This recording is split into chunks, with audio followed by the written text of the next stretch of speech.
یہ جو بات ہم نے عرض کی تھی وہ یہ کہ دین کے معاملے میں جس رائے کو آپ درست سمجھتے ہیں اس پر عمل درآمد کریں، اگرچہ وہ رائے ٹھیک نہ ہو اللہ تعالیٰ آپ سے اسی کے بارے میں پوچھے گا۔ آپ درست سمجھتے ہیں، یہ شرط ہم نے عائد کی۔ آپ درست کس بنیاد پہ سمجھتے ہیں؟ آپ علم کی بنیاد پہ سمجھیں گے یا عقل کی بنیاد پہ سمجھیں گے؟ شرک وہ واحد معاملہ ہے جس کے بارے میں اللہ تعالیٰ یہ کہتے ہیں کہ یہ چیز کہ اس میں اختلاف بھی ہو سکتا ہے، اس امکان کو بھی ماننے کے لیے تیار نہیں۔ لہٰذا آپ علم اور عقل کی بنیاد پر شرک کو قبول کر سکتے ہیں، یا کوئی ایسی رائے اور ایسا معاملہ ہے شرک کہ جہاں پر آپ کو کوئی اخلاقی علمی استدلال دیا بھی جا سکتا ہے، اللہ تعالیٰ یہ کہتے ہیں کہ اس کا کوئی امکان ہی نہیں ہے۔ کیوں امکان نہیں ہے؟ اس لیے کہ تم کس کا شریک ٹھہرانے جا رہے ہو؟ خدا تعالیٰ کا۔ میں یہ کہہ رہا ہوں، خدا یہ کہتا ہے میں یہ کہہ رہا ہوں کہ میرا کوئی ساجی، کوئی سبارڈینیٹ، کوئی حامی، کوئی ناصر، کوئی شفیع، کوئی مددگار نہیں۔ جب میں یہ دعویٰ کر رہا ہوں اور میں نے یہ بات تمہاری فطرت میں ڈال دی ہے، جب تم دنیا میں نہیں آئے تھے، تمہارے آنے سے پہلے تمہارے ابو الآباء کی پشت سے میں نے تم تمام کی ارواح کو نکال کر یہ مکالمہ کیا تھا کہ بتاؤ تمہارا رب کون ہے، تو تم لوگوں نے یہ اقرار کیا تھا۔ یہ اقرار تمہارے شعور میں پیوست ہے۔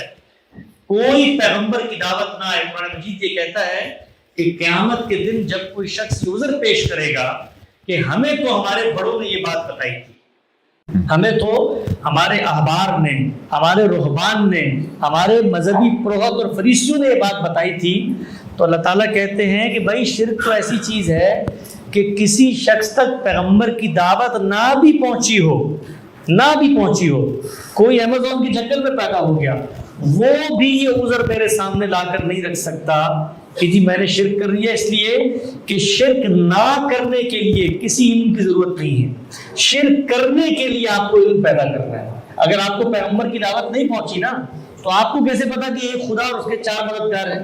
آپ مر جائیں خاموشی سے؟ نہیں، آپ یہ کہتے ہیں کہ نہیں یہ خدا ہے اور انہوں نے یہ صلاحیتیں لوگوں کو تفویض کر دی اور یہ اس کے ماسٹر ریپرزنٹیٹیوز ہیں اور یہ لات ہیں، یہ منات ہیں، یہ عزا ہیں، تو یہ کام انسان نہیں کر سکتا۔ اس میں کوئی عذر قابل مسموع نہیں ہے۔ جہاں تک تعلق ہے بدعت کا، تو بدعت دین کو سمجھنے میں، دین کے غور و فکر میں آپ دیانتداری سے ایک چیز کو دین سمجھتے ہیں، دوسرا شخص اس چیز کو دین نہیں سمجھتا۔ اس کی میں آپ کو مثال دیتا ہوں۔ کوئی شخص دنیا سے رخصت ہو گیا، اس کا ایصال ثواب کیا جائے گا کہ نہیں کیا جائے گا؟ اور ایصال ثواب کے لیے بیٹھ کے قرآن خوانی کی جائے گی کہ نہیں کی جائے گی؟ اس کا تعلق ان بنیادی شرک اور توحید کے مباحث سے نہیں ہے، اس کا تعلق انڈرسٹینڈنگ سے ہے۔ تو میرے نزدیک ممکن ہے یہ بدعت ہو یہ کام کرنا، لیکن آپ ایک غلط انڈرسٹینڈنگ کی بنیاد پر ایک رائے کو اپنا رہے ہیں۔ اس معاملے میں اختلاف بھی ہو سکتا ہے، آپ کو اللہ نے جو علم دیا ہے اس کے لحاظ سے وہ آپ سے جواب طلب کرے گا، لیکن شرک کے معاملے میں کوئی عذر اللہ کی بارگاہ میں قابل مسموع نہیں ہوگا۔ اور آخری بات بھی میں عرض کر دوں کہ شرک کو جو لوگ بطور دین اپناتے ہیں، یہ یاد رکھیں کہ مشرکین مکہ وہ شرک کو اون کرتے تھے۔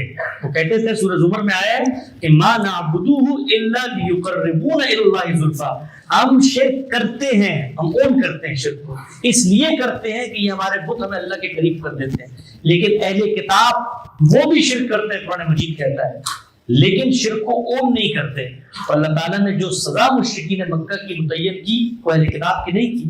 تو پھر درجات میں بات آ جاتی ہے کہ کوئی شخص کس طریقے سے شرک کو لے کر چل رہا ہے۔ میں اس طرف نہیں جانا چاہتا کہ خود مسلمان امت کے اندر بھی بہت سارے لوگ ہیں جو مشرکانہ رسومات ادا کر رہے ہوتے ہیں، لیکن جب آپ ان کو کہیں کہ تم شرک کر رہے ہو وہ کبھی اون نہیں کرتے۔ تو یہ ایک فرق آ جاتا ہے کہ شرک کو آپ بطور مذہب لے کے چل رہے ہیں، یا میری نظر میں ایک چیز شرک ہے، آپ کی نظر میں وہ چیز شرک نہیں ہے، اور آپ اصلاً شرک کے ساتھ نہیں کھڑے۔